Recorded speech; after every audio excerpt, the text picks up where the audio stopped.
semua. Perkenalkan, saya Irmawati, salah satu dosen pada program studi Administrasi Publik, Fakultas Ilmu Sosial, Ilmu Politik, dan Humaniora, Universitas Muhammadiyah Sinjai. Bidang ilmu saya adalah akuntansi. Pada kesempatan ini, saya akan memaparkan salah satu mata kuliah, yaitu akuntansi sektor publik. Metode pembelajaran yang saya terapkan ini mencakup delivery, interaction, and assessment, berbasis pada pembelajaran partisipatif. Akuntansi sektor publik merupakan mata kuliah umum semester 4 dengan bobot 3 SKS. Mata kuliah ini berisi pokok-pokok bahasan yang memberikan pemahaman dan pengetahuan mengenai gambaran yang lebih komprehensif tentang teori, konsep, dan aplikasi akuntansi sektor publik, baik itu pada organisasi pemerintahan maupun pada organisasi non-pemerintahan. Capaian pembelajaran mata kuliah yaitu bertakwa kepada Tuhan Yang Maha Esa dan mengamalkan nilai-nilai keislaman yang terkandung dalam Al-Quran dan Al-Hadis. Mahasiswa mampu bertanggung jawab atas pekerjaan yang ditugaskan. Mahasiswa memiliki kemampuan menyusun penganggaran dan laporan keuangan sektor pemerintahan maupun non-pemerintahan, serta diharapkan mampu membedakan laporan keuangan di dua sektor tersebut. Adapun capaian pembelajaran lulusan terdiri dari 3 aspek. Yang pertama adalah sikap, yang kedua adalah keterampilan umum, dan yang ketiga adalah pengetahuan. Dari capaian pembelajaran lulusan tersebut, kami turunkan menjadi 6 sub CPMK. Yakni yang pertama, mahasiswa mampu menjelaskan pengantar akuntansi sektor publik. Yang kedua, mahasiswa mampu menjelaskan konsep regulasi akuntansi sektor publik. Yang ketiga, mahasiswa mampu menjelaskan teori dan konsep komparasi akuntansi sektor publik dan akuntansi sektor privat. Yang keempat, mahasiswa mampu menjelaskan kerangka konseptual akuntansi sektor publik.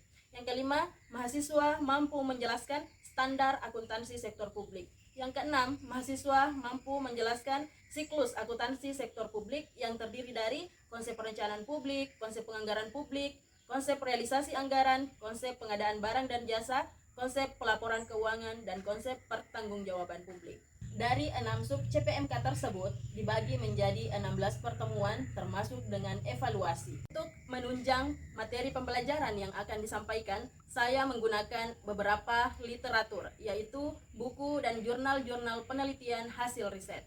Proses pembelajaran yang dilakukan dengan pendekatan student centered learning, yaitu proses pembelajaran yang terpusat pada mahasiswa, sehingga mahasiswa dituntut untuk lebih aktif, kreatif, dan inovatif. Sistem pembelajaran yang saya terapkan yaitu yang pertama adalah metode ceramah, yakni penyampaian materi secara lisan terkait penyampaian informasi dasar kepada mahasiswa. Yang kedua adalah diskusi kelompok, yakni mahasiswa berdiskusi dalam kelompok untuk memecahkan masalah atau memahami materi. Yang terakhir diakhiri dengan evaluasi. Basis penilaian yang saya lakukan yaitu case method, yakni teknik penilaian partisipatif, yaitu keaktifan diskusi yang dinilai dengan rubrik keaktifan diskusi yang dikombinasikan dengan tes tertulis pada evaluasi. Bobot penilaian pada mata kuliah ini didasarkan pada kehadiran 20%, tugas 15%, UTS 20%, UAS 35%, serta pengamatan dosen 10%. Hasil asesmen yang saya lakukan diharapkan mahasiswa dapat mengetahui proses penilaian secara transparan dan objektif. Selanjutnya, saya akan menampilkan rekaman proses pembelajaran pada salah satu topik mata kuliah akuntansi sektor publik pada pertemuan keempat, yakni teori dan konsep penganggaran sektor publik. Selamat menyaksikan. Assalamualaikum warahmatullahi wabarakatuh. Assalamualaikum warahmatullahi wabarakatuh. Waalaikumsalam warahmatullahi wabarakatuh. Jadi untuk pertemuan hari ini kita akan membahas materi terkait teori dan konsep penganggaran sektor publik. Jadi untuk hari ini kita ada 5 sub pokok materi. Yang pertama, kita harus menjelaskan mengenai pengertian penganggaran sektor publik. Kemudian yang kedua, kita harus menjelaskan fungsi anggaran sektor publik. Kemudian ketiga adalah tujuan dan karakteristik Penganggaran sektor publik. Yang keempat, kita harus mengetahui dan menjelaskan prinsip penganggaran sektor publik. Kemudian kelima adalah Penegakan penganggaran sektor publik. baik. Ketika kalian melihat gambar seperti yang ditampilkan di layar di atas, apa yang ada di benak kalian? Siapa yang mau jawab? Silakan, Ahmad. Uang digunakan untuk belanja. Uang digunakan untuk belanja. Ada yang lain? Baik, silakan Ramiani. Mulai dari gambar di atas dengan materi kita hari ini. Tujuannya adalah untuk membiayai program pembangunan atau kegiatan pembangunan sektor pemerintahan. Oke. Jadi tadi dikatakan bahwa gambar di atas adalah alat yang digunakan untuk membiayai program, kegiatan, dan pembangunan yang dilakukan oleh sektor publik atau pemerintah. Nah, jadi hal itu adalah proses penyusunan anggaran atau lebih dikenal dengan penganggaran. Jadi penganggaran itu berasal dari data dasar anggaran. Anggaran itu adalah ada yang ada? Jawab. Ada. Oke, silakan Nurjana. Anggaran itu adalah sebagai institusi kerja yang membuat pendapatan dan pengeluaran.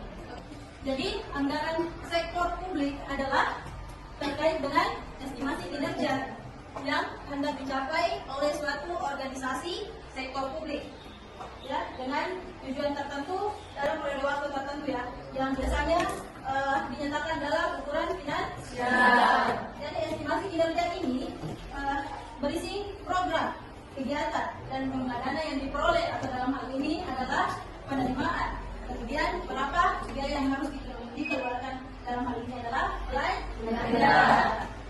Sedangkan penganggaran atau budgeting adalah proses penyusunan rencana keuangan organisasi yang dilakukan dengan cara menyusun rencana kerja dalam rangka waktu tertentu, umumnya 1 tahun atau beberapa tahun, ya, yang dinyatakan dalam satuan moneter. Di sini kalian harus membedakan antara definisi anggaran dan penganggaran, karena dua hal tersebut adalah mempunyai definisi yang berbeda. Jadi sudah bisa, ya, kalau anggaran itu adalah uangnya, sedangkan penganggaran adalah proses. Selanjutnya pembahasan materi mengenai fungsi anggaran. Jadi di sini anggaran ada beberapa fungsi, ya. Oke, yang pertama anggaran sebagai alat perencanaan. Kenapa anggaran dikatakan sebagai alat perencanaan? Karena anggaran di sektor publik itu dibuat untuk merencanakan tindakan apa? Berapa biaya yang dibutuhkan dan berapa hasil yang diperoleh dari belanja. Fungsi kedua yaitu anggaran sebagai alat pengendalian. Jadi di sini anggaran itu digunakan untuk menghindari adanya pengeluaran yang terlalu besar, terlalu rendah, maupun anggaran yang salah-sasaran. Jadi anggaran di sini akan memberikan rencana detail atas pendapatan dan pengeluaran agar pembelanjaan dapat dipertanggungjawabkan kepada publik. Selanjutnya fungsi yang ketiga yaitu anggaran sebagai alat pengendalian. Kemudian ada anggaran sebagai alat politik. Kenapa anggaran dikatakan sebagai alat politik? Ada yang bisa? Silakan, Ramiani. Anggaran sebagai dokumen publik sebagai bentuk komitmen eksekutif dan kesepakatan legislatif atas penggunaan dana publik untuk kepentingan tertentu. Anggaran tidak sekedar masalah teknik, melainkan memerlukan keterampilan berpolitik, membangun koalisi, keahlian bernegosiasi, dan pemahaman tentang manajemen keuangan sektor publik yang memadai oleh para pejabat publik. Oke, jadi anggaran itu juga bisa dijadikan sebagai alat politik, ya. Sampai di sini ada pertanyaan? Ada pertanyaan? Oke, silakan. Nurjana Syah. Baik, terima kasih. Pada bagian fungsi anggaran sektor publik di bagian pengendalian, apa saja manfaat utama dari adanya rencana detail pendapatan dan pengeluaran dalam anggaran. Baik. Jadi pertanyaannya adalah manfaat utama dari adanya rencana detail pengeluaran dan pendapatan dalam anggaran. Jadi di sini rencana detail pendapatan dan pengeluaran dalam anggaran itu memiliki beberapa manfaat utamanya. Pertama itu adalah pengelolaan keuangan yang lebih baik, di mana dengan memiliki rencana yang jelas pendapatan dan pengeluaran, seseorang atau perusahaan dapat mengelola keuangan dengan lebih baik. Hal ini membantu dalam mengontrol pengeluaran, identifikasi sumber pendapatan, dan memastikan keuangan berjalan seimbang. Yang kedua adalah perencanaan keuangan jangka panjang, di mana rencana detail pendapatan dan pengeluaran membantu dalam perencanaan keuangan jangka panjang. Kemudian bagaimana dipahami? Oke, ada tambahan dari adik-adik? Ada tambahan Bisa. Baik, terima kasih atas kesempatan yang diberikan. Lanjutkan saya untuk menambahkan jawaban dari yang pertama yaitu memahami kondisi keuangan saat ini, memberikan gambaran jelas tentang kemana perginya uang Anda. Yang kedua yaitu membuat keputusan keuangan yang lebih baik. Dengan memahami kemana perginya uang Anda dapat membuat keputusan yang lebih tepat tentang bagaimana menggunakannya. Yang ketiga, mencapai keamanan finansial. Merencanakan pendapatan dan pengeluaran dapat membantu Anda membangun dana darurat untuk situasi tak terduga. Yang keempat, meningkatkan kedisiplinan finansial. Merencanakan melacak pendapatan pengeluaran dapat membantu Anda jadi lebih disiplin dengan uang Anda. Anda akan lebih berhati-hati dengan pengeluaran dan yang kurang impulsif.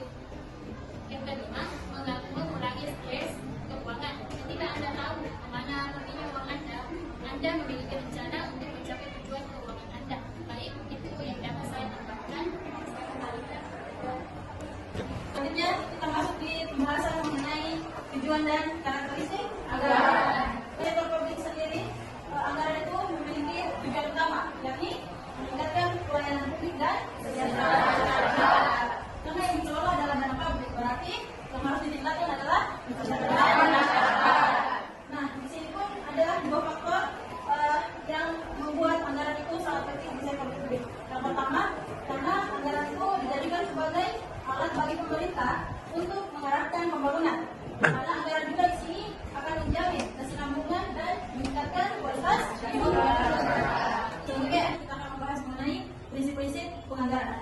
Jadi dalam hal ini dalam menyusun rencana kegiatan atau rencana kerja dalam organisasi sektor publik ada beberapa prinsip yang harus dipenuhi ya. Ada berapa prinsip? 8. Ada yang bisa menjelaskan? Oke, silakan, Silvi. Baik, prinsip-prinsip dari penganggaran yaitu 1. Otorisasi oleh legislatif. Anggaran publik harus mendapatkan otorisasi dari legislatif sebelum eksekutif dapat menggunakan anggaran tersebut. 2. Komprehensif atau menyeluruh. Anggaran harus menunjukkan semua penerimaan dan pengeluaran pemerintah. 3. Keutuhan anggaran. Semua penerimaan dan pengeluaran pemerintah tercakup dalam dana umum. 4. Non-discretionary appropriation. Jumlah yang disetujui oleh Dewan Legislatif harus termanfaatkan secara ekonomis, efisien, dan efektif. 5. Periodik, dapat bersifat tahunan atau multitahunan. 6. Akurat, estimasi anggaran hendaknya tidak memasukkan cadangan yang tersembunyi yang dapat menyebabkan terjadinya pemborosan dan ketidakefisienan anggaran, memicu munculnya underestimate pendapatan dan overestimate pengeluaran. 7. Jelas, sederhana, dapat dipahami oleh masyarakat dan tidak membingungkan. 8. Transparansi, harus diinformasikan kepada masyarakat luas. Kita beralih ke materi terakhir atau pokok materi terakhir kita yaitu pendekatan penganggaran dan pendekatan pada sektor publik. Dan di sini ada dua pendekatan yang digunakan ya sampai sekarang ini. Yang pertama adalah pendekatan tradisional. Kemudian muncul pendekatan reform manajemen sebagai pendekatan yang bertujuan untuk mengatasi kelemahan yang ada di pendekatan tradisional. Oke, kita bahas dulu terkait dengan pendekatan tradisional. Adapun ciri-ciri dari pendekatan tradisional itu sendiri adalah yang pertama bahwa cara penyusunan anggaran di dalam pendekatan tradisional ini berdasarkan pada pendekatan inkrementalis atau bagaimana hanya menambahkan atau mengurangi nilai yang ada pada item anggaran tahun sebelumnya. Jadi tinggal ditambah atau dikurangi ya untuk item yang ada di tahun anggaran sebelumnya. Misalnya belanja pegawai di tahun lalu ada berapa, di tahun berikutnya tinggal ditambahkan atau dikurangi. Ini lihat situasi sudah ada saat ini ya. Oke, yang kedua, struktur dan penyusunan anggarannya yang bersifat lain atau hanya mempertimbangkan dari mana kos berasal dan beberapa dana yang sudah digunakan. Jadi ciri ketiga dari pendekatan tradisional ini yaitu cenderung sentralisasi. Kemudian keempat bersifat spesialisasi. Yang kelima, ciri yang kelima adalah penggunaan. Dan yang keenam adalah gunakan prinsip anggaran bruto. Nah, di sini pendekatan tradisional memiliki kelemahan dan kelebihan. Jadi kelebihan yang ada pada pendekatan tradisional itu adalah dia bentuknya sederhana dan mudah untuk dipersiapkan serta dimengerti oleh orang yang berkepentingan. Oke, selanjutnya kita akan bahas kelemahan dari pendekatan tradisional itu sendiri.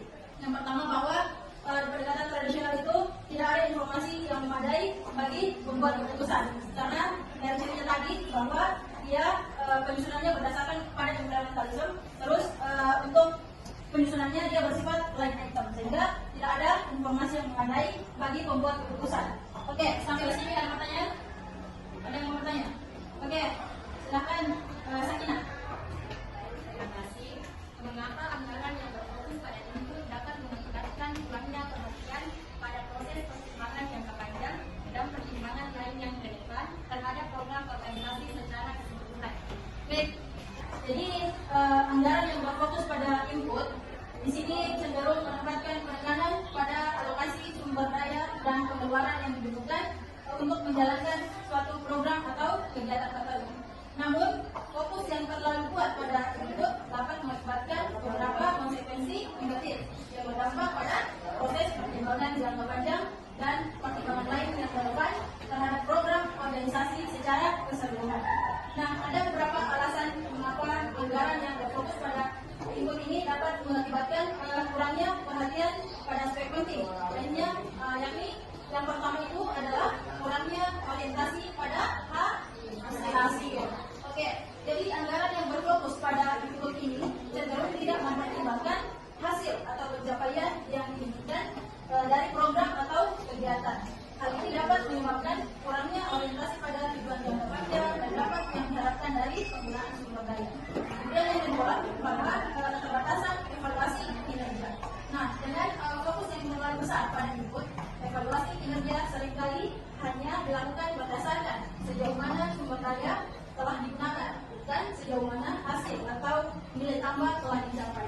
Hal yang besar pada input ini dapat menghambat inovasi dalam aspek jangka panjang.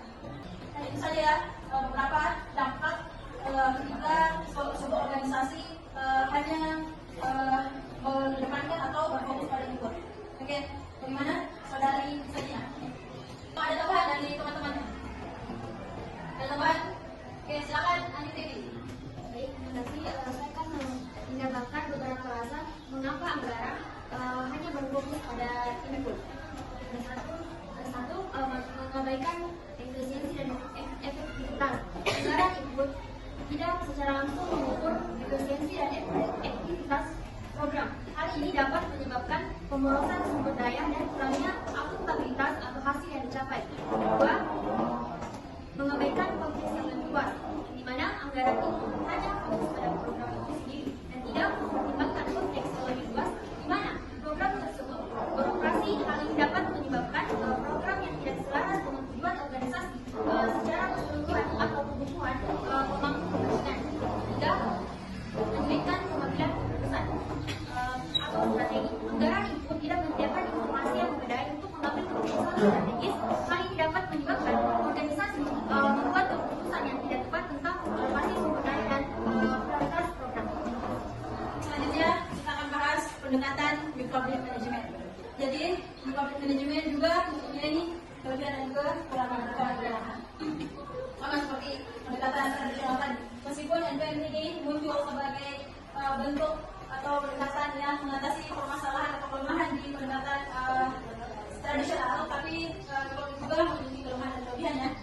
Nah, yang pertama untuk karakteristik dari pendekatan public management, yang pertama bahwa public management ini dia sifatnya komprehensif. Berdasarkan pemaparan tadi, masih ada pertanyaan? Oke, silakan Risma. Baik, terima kasih atas kesempatan yang diberikan. Pertanyaan saya yaitu terkait dengan pendekatan tradisional dan pendekatan yang public management yang dijelaskan tadi. Manakah yang lebih sering digunakan dalam sektor publik? Apakah pendekatan tradisional atau pendekatan new public management? Jadi pendekatan yang sering digunakan antara pendekatan tradisional atau pendekatan public management ya. Jadi di sini kedua pendekatan ini masing-masing mempunyai kelebihan dan kelemahan masing-masingnya. Jadi untuk pendekatan tradisional dan pendekatan public management ini adalah dua pendekatan yang berbeda dalam pengelolaan sektor publik. Meskipun kedua pendekatan ini memiliki kelebihan dan kelemahan dalam pengelolaannya, tren global di sini menunjukkan atau reformasi di akuntansi sektor publik itu menunjukkan bahwa pendekatan di public management yang lebih sering digunakan ya daripada pendekatan tradisional dalam reformasi sektor publik. Meskipun tidak menutup kemungkinan bahwa di sini pendekatan tradisional masih digunakan ya di beberapa organisasi sektor publik. Karena di pendekatan tradisional masih memiliki konteks tertentu, sehingga ada beberapa negara-negara yang masih menggunakan pendekatan tradisional ini. Karena mungkin di sana sistem birokrasinya yang kuat, jadi dia masih tetap menggunakan yang namanya pendekatan tradisional.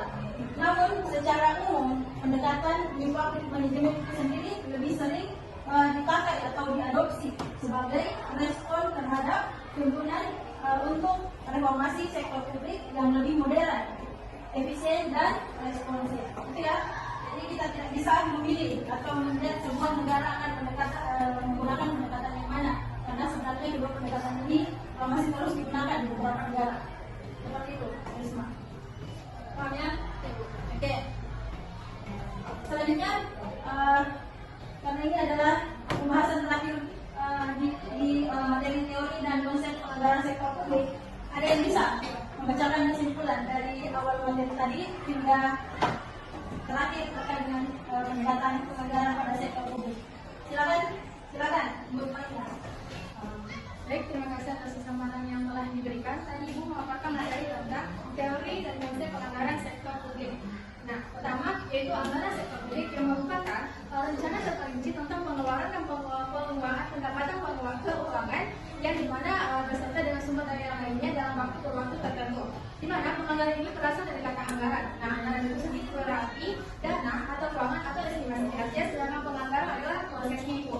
Dan adapun dari fungsi dari anggaran itu terdapat di poin. Yang pertama sebagai alat perencanaan. Satu, di mana di sini kita merencanakan apa yang akan dilakukan pemerintah untuk mencapai tujuannya. Kedua, sebagai alat pengendali itu, yaitu mengendalikan keuangan agar tidak terlalu rendah, tidak terlalu besar nantinya akan dikeluarkan. Ketiga, sebagai alat kebijakan fiskal, di mana di sini untuk mengestimasi atau mengkoordinasi tentang ekonomi.